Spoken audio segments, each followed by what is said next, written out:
Hello, this is Father Louis Skirty. I welcome you once again to Friends of the Word. This is the environmental climate topic that Jerome Wagner and I have been talking about for the last few segments, and this is going to be the fourth of the segments. And the focus is going to be to conclude with a reference to and a nod to our Pope. Pope Francis issued Laudato Si in May, on the Feast of Pentecost, May 24th, 2015. And he came to office with a mission, and he spoke and has been speaking to the world as his parish. And one of those elements in his mission has been reverence for the environment, our common home, as he said. How has that been an inspiration for you, that document? It's been a tremendous inspiration, and I have only scratched the surface of it so far. I think when I initially got it, printed it out as a PDF offline, I skimmed the beginning of it, then realized how important it was, then started reading word for word, but haven't circled back around yet to read the whole thing word for word. Right. But I think it's a very important and challenging document. He focuses on, his main focus right from the beginning has been prayer and poor, the poverty issue. And in reference to climate change, he always refers back to big business versus the poor, because big business is profiting on climate change, fracking, drilling into the earth, and who are the people who suffer first from it by losing their environment, losing their coast? The poor. Right. And what is your experience with that?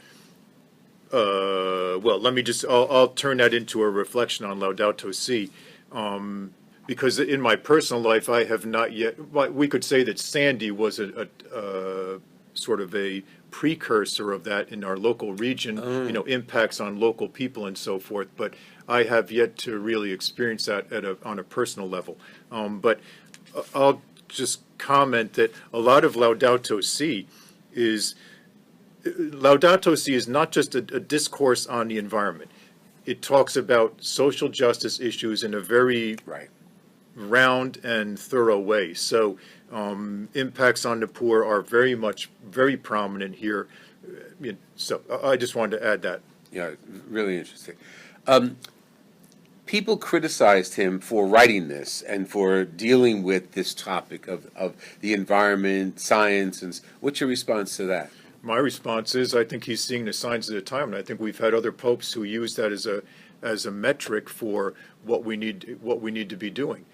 So whether it's racial issues, so I think that he was looking at the signs of the time, and they are plainly evident for anyone who has an open mind and an open heart to look at it. So God bless him for hearing that and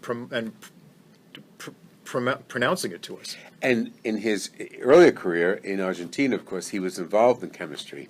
That's one of his early careers before he entered the seminary. He was a chemist. So, again, scientists think alike, I think, in some ways. As, any particular craft, people think alike and they settle with each other. But for him to use the environment as a way of promoting the gospel, I think is fantastic. Christ did it in his stories, in his parables, whether he's talking about lilies of the field, birds in the air, the animals, the crops, the tree that he curses. Environment was very important in the life of Jesus Christ in the gospel stories. So I think he really zeroed in on this very sensitively. Yeah, that's a great reflection, and I hadn't myself thought about the importance of nature and that kind of symbolism or those kind of life cycles in the preaching of Jesus, but you're absolutely right. And one fear I'll add is that we're becoming increasingly disconnected from those kinds of, primal influences.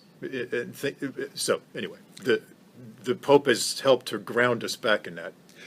Do any of the groups you hang with or protest with or associate with use the Laudato Si as an inspiration? Sadly, some of the groups I'm involved with are pretty much non-religious, non-sectarian, and in some ways don't foster the articulation of that kind of thing among the members. That's not to say fine. So now, on the other hand, a group like the Franciscan Response to Fracking, I mean, they've done programs in public on Laudato Si. So I would guess that that's central, whether it's consciously central or central on an interior basis, I'm sure it's central to their work. Right. I guess the reality of issues in the world, people have their own way of focusing and people have their own choices. And if Christ has, through us, the church, Christ has not spoken to the secular world significantly, again, through us, and made a strong impression enough, we're not credible. Okay? You can talk about God and religion and creation, but if you're not living it, it's not credible to the outsider. And that vast abyss just gets wider and wider unless we stand up for what we say we believe. Love of the poor, appreciation, sharing, building the community, building the environment, respecting the environment. I would agree. And that also talks to justice, and not just environmental justice, but social justice. So again, some of the groups I'm involved with are trying to broaden our view of what, is it all about climate, or do we need to challenge ourselves on racial diversity, economic inequality, et cetera, on other justice issues, because those are important, not just to come to a final solution as a society, but also for us to internalize as part of how we want to treat other people along and also treat the earth. And regrettably, we haven't done such a good job treating each other with enough respect, enough love, enough consideration, enough justice, right across the board. Right across the board. I don't care what religious denomination. It just doesn't. And as Francis has also said, I mean, it makes no sense to fight one another in the name of God, to kill each other in the name of God, or to kill the earth and ignoring God as the creator. Right. Right. We have such an obligation. Right. You were going to quote? Can I? Yeah. Yeah, please. Again, I'm not.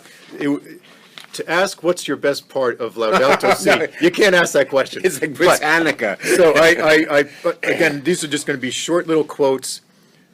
So he was discussing integral ecology, which may be a term that he coined.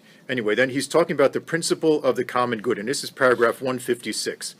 Human ecology is inseparable from the notion of the common good, a central and unifying principle of social ethics. The common good is the sum of those conditions of social life which allow social groups and their individual members relatively thorough and ready access to their own fulfillment. Again, I'm not going to try to extemporize on that, but Right. The idea of the common good, I think we've lost. I think that concept needs to be refound. So he's talking about that, and again about human aspiration and people trying to find fulfillment. This has to do sort of on, this is paragraph 172. For poor countries, the priorities must be to eliminate extreme poverty and to promote social development of their people. At the same time, they need to acknowledge the scandalous level of consumption in some privileged sectors of their population and to combat corruption more effectively. That's a fairly pointed comment. Now, That is as clear as day. now, he was pointing that to poor countries, but I would suggest that that's a reflection that we all need to make. Yes. Are we corrupt? What is a level of consumption? I would especially talk to Americans in that regard. Comparing to ourselves about whether we have enough is not the proper measure. We should be comparing to other societies. Anyway, so that was, again, another point. But then he also has a hopeful note, and I'm getting a little bit long here. That's all right. Yet all is not lost. This is paragraph 205. Human beings, while capable of the worst, are also capable of rising above themselves, choosing again what is good and making a new start, despite their mental and social conditioning. We are able to take an honest look at ourselves, to acknowledge our deep dissatisfaction, and to embark on new paths to authentic freedom. No system can completely suppress our openness to what is good, true, and beautiful, or our God-given ability to respond to His grace at work deep in our hearts. I appeal to everyone throughout the world not to forget this dignity which is ours. No one has the right to take it from us. And he closes with two prayers, one of which is meant to be ecumenical, and I'll just read the opening lines. All-powerful God, you are present in the whole universe and in the smallest of your creatures. You embrace with your tenderness all that exists. Pour out upon us the power of your love, that we may protect life and beauty. Perfect conclusion. Thank you so much. This has been Father Louis Scurti with Jerome Wagner, climate change activist. We hope you enjoy these segments, and we hope you profit from them and share them with one another. Let me hear from you. Father Louis Scurti at hotmail.com. And for Jerome, it's jjwagner00 at gmail.com. And he'll have other groups I'll list where you can contact him or information that he's been sharing with us. Jerome, thank you. It's a wonderful reunion. God bless Yay. you. Thank you, Father, so much. And I gave him all A's in high school, by the way. Yeah, I deserved them, I'm sure. Absolutely. God bless you. Keep us posted, and let me hear from you.